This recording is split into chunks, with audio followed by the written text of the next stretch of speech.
우리가 요즘 로마서를 계속 공부하고 있는데요.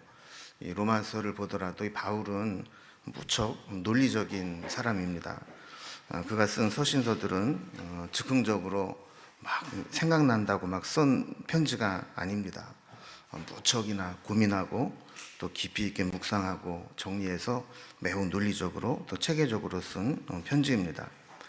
그런데 그가 쓴 글 중에 보면 어떤 부분에 있어서는 자신이 목숨을 걸고 전했던 이 복음과 또 구원의 문제에 대해서 논리적으로 설명이 안 되는 그런 부분들이 있었습니다. 그게 뭐냐면 자기 동족 이스라엘이 왜 하나님의 복음을 배척하고 받아들이지 않을까 하는 겁니다. 바울도 유대인이었기 때문에 뿌리 깊은 유대인 의식이 남아 있습니다. 그래서 그가 예수님을 만나고 난 후에 끊임없이 바울이 스스로를 괴롭히는 생각이 있었는데, 그게 뭐냐면 어째서 하나님은 이방인들은 복음을 전하면 구원을 받게 하시면서 지금까지 그렇게 사랑하시고 은혜를 베푸셨던 유대인들은 정말 마지막 하나님의 구원의 십자가 복음을 저렇게 거절하고 거부할까 하는 생각이 풀리지가 않았던 겁니다. 그래서 이 문제에 대해서 바울은 오랫동안 고민을 해왔습니다. 특히 이방인의 사도로 전 세계를, 그 당시에 다닐 수 있는 세계를 돌아다니면서 땅끝까지 이 복음을 전하면서 가는 곳마다 이방인들이 마치 빨리 복음을 전해주기를 기다리기도 했다는 듯이 복음을 받아들이고 이방인들에게도 성령이 임하고 교회가 세워지고 하는 것들을 이렇게 보게 되면서, 그러면 도대체 우리 같은 동족 이스라엘은 어떻게 되는 것인가 하는 풀리지 않는 그런 마음이 늘 남아 있었던 거죠. 여러분, 우리도 선교지에 가보면 우리가 정신이 번쩍 들 때가 있습니다. 사실 우리는 너무 영적으로 배불러 있습니다. 그래서 하나님을 찬양하고 또 하나님을 섬기고 신앙생활 하는 데 있어서도 간절함과 사모함이 점점 없어지고 있습니다. 우리가 선교를 한다고 해도 그냥 배부른 마음으로 우리가 좀 여유 있으면 좀 보태주고 적선하듯이 그렇게 선교하는 거지, 거기에 내 인생을 걸고 거기에 내 생명을 걸고 막 복음을 전하겠다 이런 마음을 갖지 못하거든요. 근데 막상 선교지에 가서 그냥 아이들이 바글바글 모여 있고 우리가 조금만 열심히 하면 사람들이 그냥 몰려오고 조금만 도움을 주면 막 교회에 막 모이는 것들을 보면, 우리가 지금까지 뭐 하고 살았나? 우리가 이렇게 조금만 해도 복음의 역사가 막 나타나는데 우리가 이런 일들을 외면하고 도대체 다른 데 어디다 신경 쓰고 어디에 우리가 중점을 두고 신앙생활 해왔나, 이런 생각들을 하게 되는 겁니다. 그래서 우리가 복음을 전하면서 우리도 늘 그런 숙제가 있는 거죠. 하나님께서 우리를 그렇게 사랑하셨고 또 한국이라는 나라가 얼마나 복음으로 뜨거웠던 나라입니까? 그래서 평양을 동방의 예루살렘이라 이렇게 부르고 1907년 대부흥운동을 위해서 이 한반도 전체가 막 복음으로 막 들끓었고, 한때는 그냥 민족 복음화의 꿈을 가지면서 이제 이런 상태로 우리가 전도하고 예수를 잘 믿으면 우리나라는 하나님의 나라가 될 것이고 기독교 국가가 될 것이고 이제 우리나라를 통해서 전 세계에 복음을 전한 나라가 될 것이다 하는 비전을 품고 살았는데, 어느 순간에 보니까 한국 교회도 이제는 하얀 곡선을 그리기 시작하고 저 서구의 교회들처럼 그렇게 몰락하는 것은 아닌가 하는 염려를 할 수밖에 없는 그런 상태가 되었습니다. 그래서 한 10여 년 전부터 선교적 교회론이라는 개념이 아주 크게 대두된 적이 있습니다. 이 선교적 교회론의 이 원조격인 레슬리 뉴비긴이라는 분이 있습니다. 이분은 영국의 스코틀랜드 장로교회에서 인도 선교사로 파송되어서 35년간 선교사로 그곳에서 열심히 선교 사역을 하고 본국 영국으로 돌아온 분입니다. 근데 그분이 막상 35년의 공백기를 마치고 영국에 돌아와서 보니까 영국의 상태가 너무 달라진 겁니다. 자기가 인도에 가가지고 열심히 복음을 전하고 교회를 세우고 복음이 전파되는 그런 장면을 보다가 막상 은퇴를 하고 영국에 돌아와서 보니까 영국은 그 사이에 영적으로 얼마나 피폐해져 있는지, 도리어 영국이 선교를 받아야 되는 그런 선교지로 바뀌어버리고 만 겁니다. 이런 상태에서 교회가 달라져야 된다, 선교가 달라져야 된다라는 위기의식을 가지고 책을 써내고 이 선교적 교회론에 대한 이야기를 했는데, 이 위기의식이 미국으로 건너가게 되어서 미국에서도 우리도 그렇다, 이런 공감을 하게 된 겁니다. 그래서 이 선교적 교회론을, 선교 운동을 일으키면서 전 세계적으로 이것이 크게 대두된 적이 있습니다. 선교적 교회론의 핵심이 뭐냐면, 이 선교한다라고 했을 때 교회가 선교사를 파송하는 교회에 머물러서는 안 된다는 겁니다. 교회 자체가 선교적 시스템으로 바꾸어야 된다는 거죠. 이게 무슨 얘기냐면, 서구 교회는 중세 이후로 기독교 중심의 나라였습니다. 이것을 이제 크리스텐덤이라고 부르는데, 크리스티애너티, 기독교라는 단어와 킹덤이라는 단어가 합쳐진 말입니다. 그래서 이 세속의 나라와 기독교 나라가 하나였었어요. 그래서 유럽은 그 나라 자체가 기독교 국가였던 나라들이 많은 거죠. 그런데 그런 나라가 이제는 영적 토양이 선교지처럼 바뀌었다라는 거예요. 우리나라도 그런 심각한 변화가 일어나고 있습니다. 예전에는 그냥 어느 건물에나 상가 지하에도 위에다가 십자가만 하나 걸어놓고 교회라는 간판만 세우면 사람들이 막 모이던 시절이 있었습니다. 그래서 막 시골에서 서울로 올라온 분들이 뭔가 마음에 의지할 데 없고 가난하고 힘들고 막 그럴 때 교회라도 찾아가서 은혜를 받고 힘을 얻고, 그래서 막 교회가 막 부흥한 적이 있습니다. 그런데 우리나라가 지금 어떻습니까? 좀 우리나라도 지금 그렇게 교회가 부흥하는 시절은 지났습니다. 작년까지만 하더라도 교회가 그 예산도 줄고 또 목회자, 아니 그 교인도 줄고 그랬지만 교회 수는 늘어나고 목회자 수는 늘어났다 그랬어요. 왜냐면 신학교를 나온 분들이 교회가 갈 데가 없으니까 막 교회를 막 개척하고, 그래서 뭐 교인 수는 줄어들고 막 교회 재정은 어렵지만 그래도 교회 수가 막 증가하고 또 배출되는 목회자 수가 늘어났어요. 근데 지지난주인가 우리 교단 신문인 기독교홍보를 보니까 이제는 교회 수가 줄고 목회자 수가 줄기 시작을 했다라는 겁니다. 이제는 우리 교단도 더 이상 물러설 데가 없을 때까지 지금 와 있는 거예요. 특히 여러분, 이 청년들, 대학생들의 복음화율이 어느 정도 될까요? 3%대가 무너졌다고 벌써 몇 년 전부터 이야기를 합니다. 그러니까 우리가 보통 뭐 3% 혹은 5%가 안 되면 그 지역을 미전도 종족이라고 부르거든요. 집중적으로 선교해야 될 곳으로 기독교 복음화율이 3%, 5% 그래요. 근데 지금 저 대학교에 들어가 보면 3%가 안 되는 거예요. 저기가 지금 미전도 종족이 된 겁니다. 우리가 집중적으로 선교를 해야 되는 그런 나라가 된 거죠. 그러니까 지금 뭐 국가에서 인구 센서스를 해가지고 종교를 이렇게 조사를 하면 뭐 18% 뭐 이렇게 나오지만, 이게 그 연세 드신 분들 고령층에서는 30여 프로 나오고 밑으로 가면 갈수록 기독교인 비율이 점점 줄어들게 되면서 한국 교회도 좀 위기를 만나고 있는 그런 상황입니다.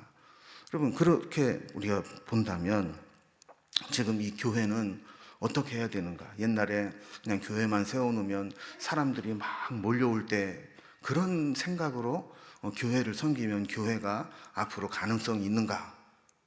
절대로 그렇지 않다는 거죠.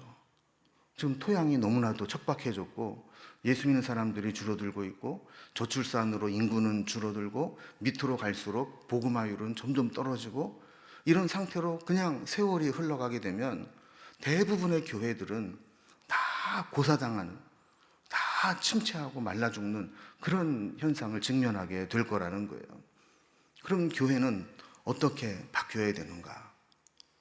그래서 목회자도 나는 이 교회의 목회자다 이런 개념이 아니라 나는 이곳에 온 선교사다 이런 마음을 가지고 목회를 해야 되는 겁니다.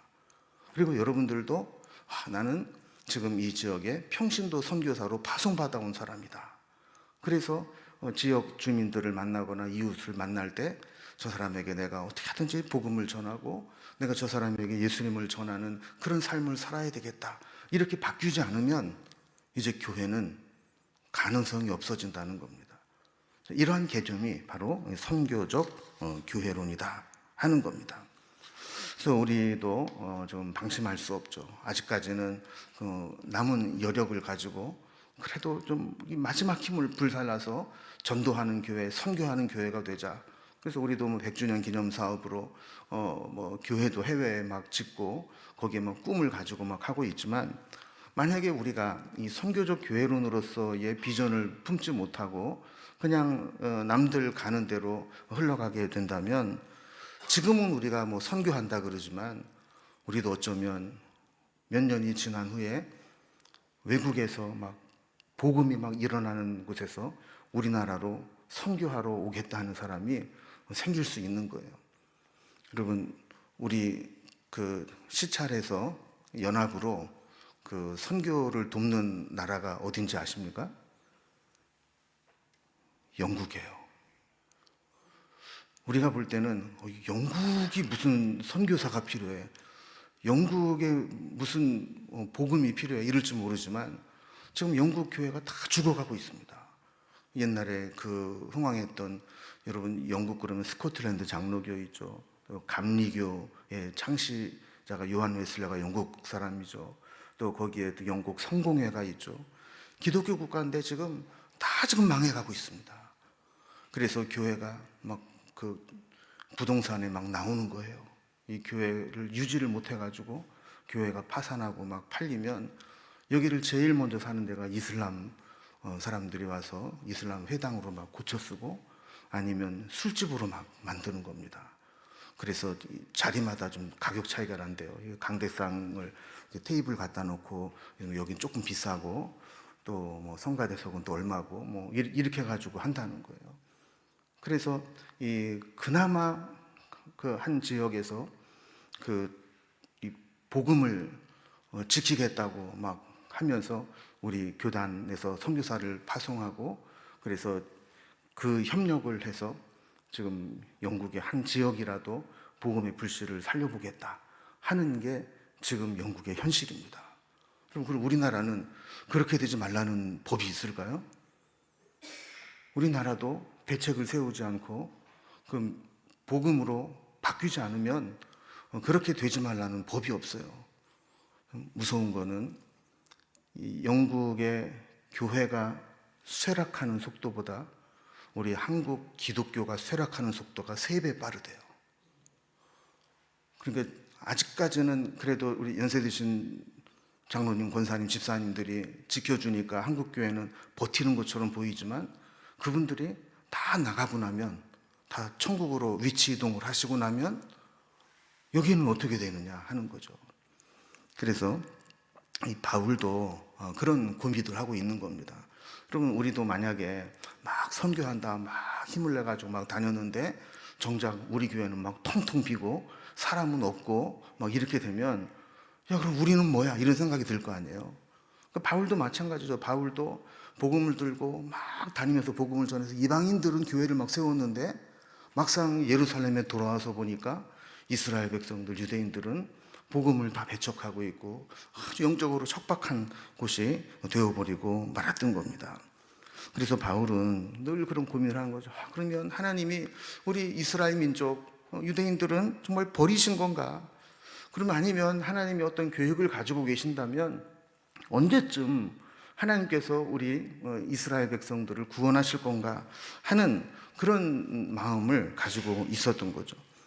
이렇게 고민을 하던 바울이 이 문제에 대해서 하나님의 뜻을 깨닫기 시작합니다. 그래서 그가 깨달은 것을 쓴 부분이 로마서 9장부터 11장까지인 거예요.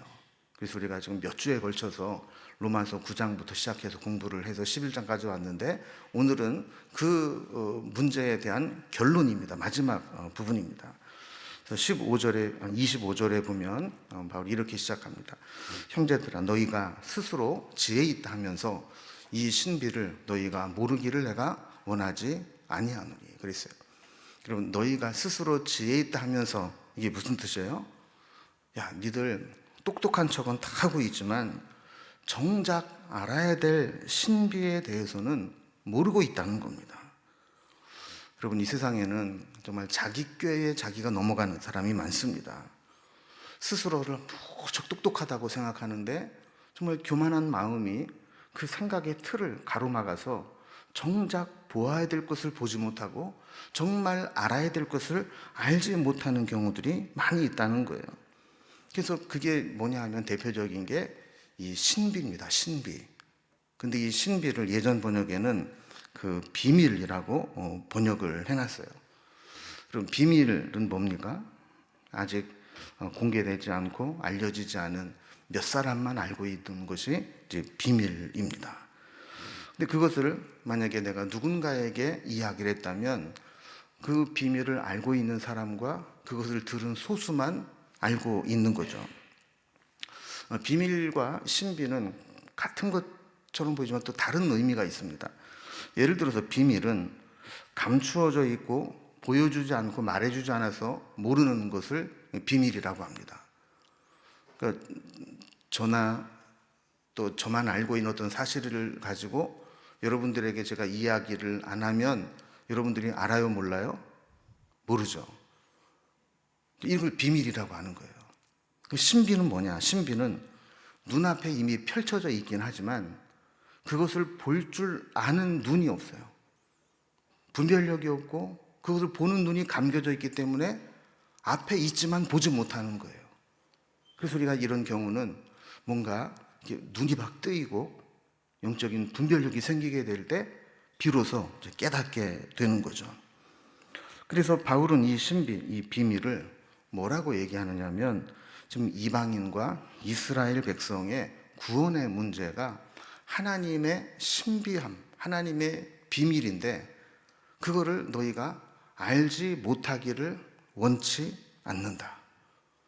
바울은 왜 이렇게 쉽게 표현할 수 있는 걸 어렵게 얘기하는지 모르겠어요. 이거를 알기를 원한다, 이런 거죠.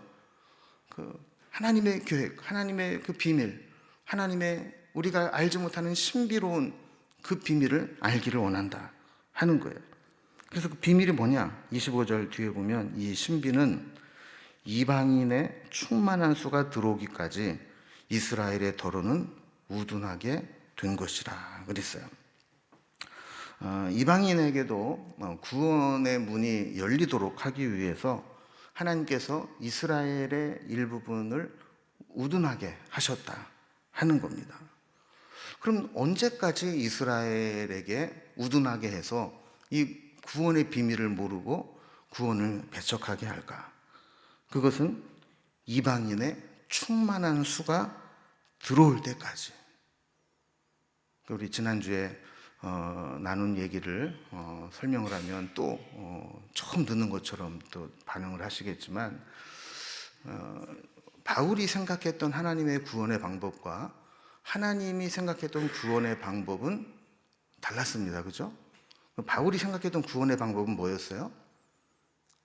하나님이 이스라엘 백성들을 택하셔서 은혜를 베푸시고 선민으로 만드신 다음에 이스라엘 백성들이 이방인들에게 복음을 전해서 이 하나님의 복음이 전 세계에 흘러가는 게 바울이 생각한 하나님의 구원 계획이었어요.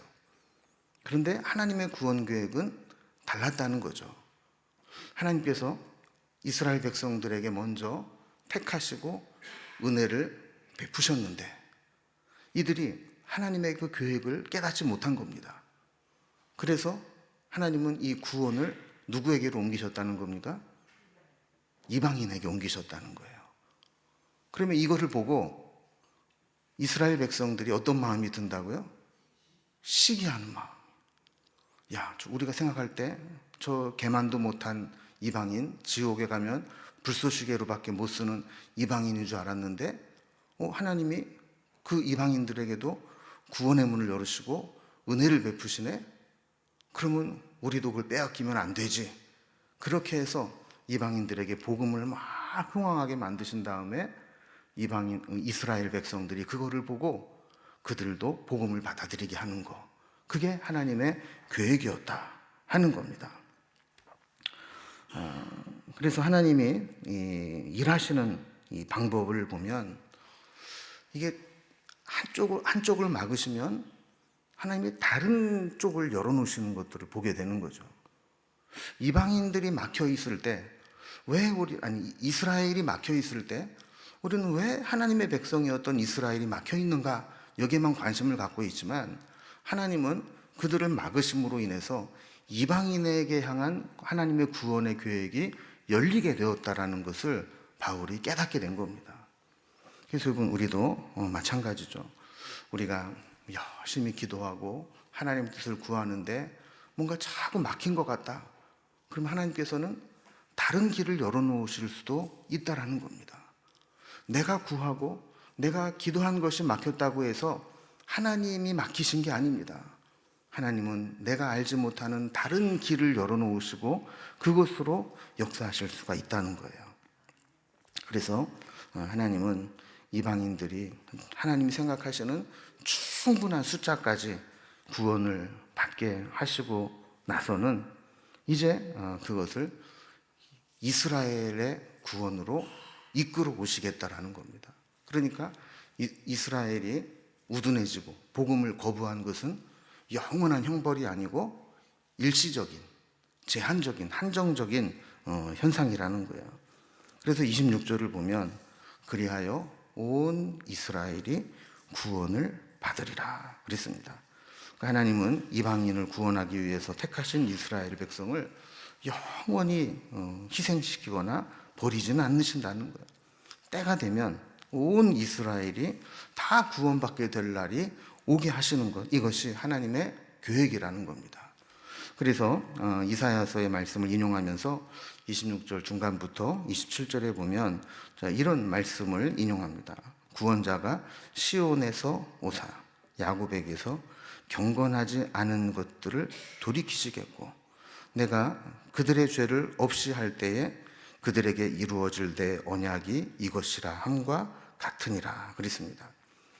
이 말씀을 좀 풀어서 설명하면 이런 겁니다. 자, 구원자 메시아가 오시면 야곱에게서 경건하지 않은 것들, 즉 지금까지 복음을 거부하고 교만해 있던 유대인들을 돌이키셔서 하나님의 구원으로 돌아오게 할 것이고 저들의 죄가 사함을 얻게 됨으로 인해서 하나님의 이스라엘을 향한 구원이 완성될 것이라는 겁니다. 자, 그러니까 잠시 이방인에게 열려 있었던 문이 이스라엘에게도 열리기 시작하고 회복되면 하나님의 구원이 완성될 거라는 거예요. 그러니까 이스라엘에 막혔던 것으로 저들이 완전히 멸망하는 게 아니고 잠시 막힘으로 이방인에게 갔던 그 은혜가 이제 충만한 수가 차면 이스라엘에게도 구원의 문이 열려서 그들도 구원받게 되면 이방인과 이스라엘 다 구원받게 되는 그 하나님의 계획이 완성되게 될 것이다 라는 겁니다. 자, 그러면 이스라엘 백성들은 하나님께 어떤 존재일까요? 여기에 대한 해답이 28절에 있습니다. 이스라엘은 복음으로 하면 그들이 너희로 말미암아 원수된 자요 택하심으로 하면 조상들로 말미암아 사랑을 입은 자라 그랬어요. 그러니까 이스라엘은 이중적 의미를 가지고 있다는 겁니다. 자, 이스라엘은 원래 이스라엘입니다. 그런데 이방인들의 관점으로 보면 이방인들을 향해서 보면 그들은 이방인에게 구원을 주기 위해서 잠시 완악하기 위해서 하나님과 원수된 자로 있는 존재라는 겁니다. 그러나 반대로 택하심의 관점으로 본다면 그들은 그들 조상들로부터 하나님의 선택받은 백성으로, 하나님의 사랑을 받은 자로, 그것도 유별난 특별한 사랑을 받은 자로 존재한다라는 거죠. 그러니까 지금 당장 보이는 것은 이방인들에게 구원의 문을 열어주기 위해서 잠시 하나님과 원수된 자로 복음을 거부하는 것처럼 보이지만, 원래 이스라엘은 하나님께서 그들 조상부터 택하시고 특별한 은혜를 베푸신, 그래서 하나님이 절대로 포기하지 않으시는, 언젠가는 다 구원하실 하나님의 백성이라는 겁니다. 그래서 바울이 그 이방인의 구원과 이스라엘의 구원에 대해서 깨달은 비밀, 그 신비로운 게 뭐냐? 하나님은 이스라엘을 택하셔서 은혜와 사랑을 베풀어 주셨지만 일정 기간 동안 그들을 완악하게 하셔서 그들에게 내렸던 은혜를 이방인에게 구원의 문을 여시면서 흘려 보내셔서 이방인들이 구원받는 어느 숫자가 차게 되면 유대인들로 하여금 그 모습을 보고 시기하게 해서 그들도 구원의 문을 열게 될 것이고, 그러면 이제 이방인에게 베푸셨던 은혜를 유대인들에게도 베푸셔서 그들도 구원을 받게 됨으로 인해서 하나님의 구원 계획을 완성하실 것이다. 이게 바울이 깨달은 하나님의 비밀, 신비라는 것입니다. 그래서 29절에 보면 하나님의 은사와 부르심에는 후회하심이 없느니라 그랬어요. 여러분, 이걸 그냥 한 절 한 절씩으로는 많이 외우겠던 그런 요절이죠. 이게 이제 무슨 뜻이냐면 이런 거죠. 하나님이 처음에 이스라엘을 부르시고 저들에게 은사를 베푸신 것은 지금 바울이 볼 때, 지금까지도 이어지고 있지만 하나님의 부르심과 그들에게 베풀 은혜는 후회할 만한 것처럼 보인다는 겁니다. 그죠? 그렇게 공을 들이고 그렇게 은혜를 베풀었는데 여전히 복음을 배척하고 여전히 완악하게 있는 것을 보면 하나님 그 잘못 선택한 거 아닌가? 하나님이 저 은혜를 헛되이 베푼 것이 아닌가? 후회할 만한 일이 아닌가? 이렇게 생각할 수 있다라는 겁니다. 그러나 하나님의 은사와 부르심에는 후회함이 없다라는 거예요. 하나님의 그 선택에 대해서 마지막에 보면 하나님은 절대로 후회스러운 결말로 끝내지 않으신다는 겁니다. 여러분 혹시 후회해 본 적이 있습니까? 그럼 언제 후회를 하는 것 같아요? 내가 어떤 잘못된 선택을 했어요. 그런데 잘못된 선택에 대한 결과를 바꿀 수 없을 때, 내가 잘못 선택했구나 하고 후회를 하게 되는 겁니다. 내가 올바른 선택을 했으면 후회하지 않습니다. 또 잘못된 선택을 했다 할지라도 그 결과를 내가 바꿀 수 있다면 그렇게 후회할 필요가 없습니다. 그런데 잘못된 선택을 했고 그 잘못된 선택의 결과를 내가 바꿀 수 없는 상황이 되면 내가 잘못 선택했구나 하는 후회를 하게 된다라는 거죠.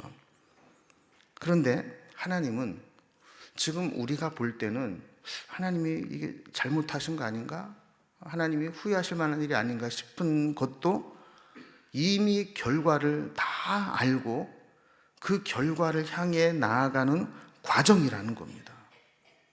그러니까 우리가 볼 때는 실수처럼 보이지만 하나님께는 실수가 아니고, 우리가 볼 때는 실패한 것처럼 보이는 일들이 하나님의 계획 속에서는 그 과정을 이루어가는 그 일이라는 겁니다. 하나님은 우리를 부르시고 택하시고 사랑하고 은혜를 베푸시면 우리가 중간에 그 은혜에서 벗어나고 내 마음대로 살고 교만하고 곁길로 가도 후회하지 않으시도록 반드시 우리를 하나님의 은혜의 자리로 불러 오실 것이라는 것이 하나님의 계획이라는 거예요. 그래서 이제 이것을 깨달은 바울은 로마서를 받아서 읽게 될 로마 교인들을 위시해서 모든 이방인들에게 이렇게 선포하는 겁니다. 30절에서 너희가 전에는 하나님께 죄송합니다. 하나님께 순종하지 아니하더니 이스라엘이 순종하지 아니함으로 이제 긍휼을 입었는지라 그랬어요. 그러니까 유대인들이 하나님께 순종하지 않은 이유가 뭘까 고민을 했었는데 그 해답은 이스라엘 백성들 유대인들이 하나님께 순종하지 아니함으로 인해서 이방인들에게 하나님의 긍휼과 구원이 나타나게 하기 위함이라는 겁니다. 31절에 보면 이제 이스라엘 백성들을 향해서 역순으로 이야기를 합니다. 자, 이와 같이 이 사람들은 이스라엘입니다. 이스라엘이 순종하지 아니하리니 이는 너희에게 이방인에게 베푸시는 긍휼로 이제 그들도 이스라엘도 긍휼을 얻게 하려 하심이라. 자, 그러니까 유대인들이 완악해져서 그 은혜가 어디로 흘러갔다고요? 이방인에게로 긍휼이 흘러갔는데 이방인에게 흘러갔던 긍휼이 이제 누구에게로 흘러온다고요? 이스라엘에게로. 그러면 이스라엘도 구원을 받게 될 것이다. 이것이 바로 하나님의 구원 계획이라는 겁니다. 그래서 32절을 보면은요, 하나님이 모든 사람을 순종하지 아니하는 가운데 가두어 두심은 모든 사람에게 긍휼을 베풀려 하심이라 그랬습니다. 하나님께서 한때 이스라엘 백성도 그렇고 유대인들도 그렇고 순종하지 않은 가운데 가두어 두셨다. 그래서 구원의 절박함을 깨닫게 되었고 구원의 은혜를 사모하게 하셔서 결국 그들에게 긍휼을 베풀어서 구원하시려고 하시는 뜻을 이루셨다 하는 겁니다. 그래서 여기까지가 이제 바울이 깨달은 비밀, 하나님의 비밀, 신비로운 것이고, 근데 그 다음에는 이제 그 비밀을 깨달은 바울이 그렇게 고민하고 풀리지 않던 것을 하나님의 뜻을 깨닫고 난 후에 하나님의 구원 계획에 대해서 감탄하고 하나님께 찬양을 쏟아냅니다. 그래서 자신의 좁은 소견과 지식으로 하나님이 왜 이스라엘의 구원을 막으셨을까? 막 고민했던 것들을 회개하면서 하나님께 이런 놀라운, 이런 크신 구원의 계획이 있구나라는 것을 깨닫고 찬양하는 것이죠. 그래서 우리가 흔히 말하는 것처럼 깨달음은 물음표를 느낌표로 바꾸어준다라는 겁니다. 늘 왜 그럴까 물음표를 가지고 있었는데 이게 깨달음이 딱 오게 되면 그래서 그랬구나 느낌표로 바뀌는 거죠. 바울도 마찬가지였습니다. 이스라엘 백성들의 구원의 문제에 대해서 왜 그랬을까 고민을 하고 물음표를 가지고 있다가 하나님의 계획을 깨닫고는 느낌표로 바꾸게 된 겁니다. 33절에 보면 깊도다 하나님의 지혜와 지식의 풍성하며 그의 판단은 헤아리지 못할 것이며 그의 길은 찾지 못할 것이로다 그랬습니다. 바울이 고민했던 것은 하나님의 비밀이었는데 모를 때는 미스테리했습니다. 그런데 깨닫고 나니까 그것은 너무나도 크고 웅장한 하나님의 계획이어서 사람이 헤아리지 못할 것이고 하나님이 상상하지 못하고 찾을 수도 없었던 것이라는 거예요. 그래서 34절과 35절을 보면 바울은 구약 성경을 또 인용하면서 누가 주의 마음을 알았느냐, 누가 그의 모사가 되었느냐, 누가 주께 먼저 드려서 갚으심을 받겠느냐, 이렇게 질문을 합니다. 자, 이 이야기는 뭐냐면 누가 주의 마음을 알았느냐. 하나님이 우리에게 깨닫게 해주지 않으시면 하나님의 마음을 알 수 있는 자가 없다라는 거예요. 또 누가 주의 모사가 되었느냐. 이것은 우리가 하나님과 대등하게 의견을 나누고 상담자가 되어서 그 뜻을 함께 논의할 상대가 되는 사람이 없다는 거예요. 또 누가 주께 먼저 드려서 갚으심을 받겠느냐. 이 말은 우리가 하나님의 마음에 찰 만큼 우리가 무엇인가를 해드려야만 하나님이 원하신 뜻을 이룰 수 있는 그런 일을 해드릴 수 있는 사람이 누가 있겠느냐? 없다라는 겁니다. 그러니까 하나님은 하나님 홀로 모든 일을 계획하시고 그 계획한 바를 이루어 나가시는 분이지, 우리가 뭐 잘나가지고 하나님의 뜻을 헤아리고 거기에 동역을 하고 함께 하나님과 상의하고 이런 수위의 존재가 아니라는 거예요.